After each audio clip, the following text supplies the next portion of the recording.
Velikokrat se ljudje sprašujejo, ali naj grem zidati hišo ali pa postavljati leseno hišo. Jaz priporočam vsekakor postavljanje lesene hiše, saj s tem uporabimo domač material, kjer CO2 dodatno še skladiščimo za celo življenjsko dobo stavbe.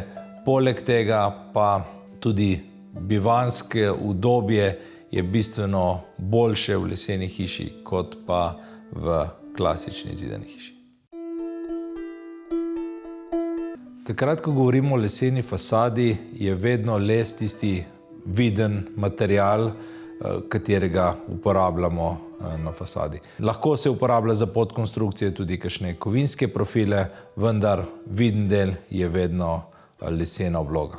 Dva pomisleka sta, s katerimi se lastniki ukvarjajo. Prvi je trajnost lesenih fasad, drugi je pa neenakomerno sivenje. Za oba poznamo rešitve. Če želimo dolgo življenjsko dobo fasad, uporabimo bolj odporne lesne vrste oziroma les, ki je termično modificiran in bomo zagotovili tudi 50 let in več življenjsko dobo takšne fasade. Za sivenje pa imamo več možnosti. Lahko gremo na fasado, katera je brez napuščav, tam nam bo relativno enakomerno sivela fasada.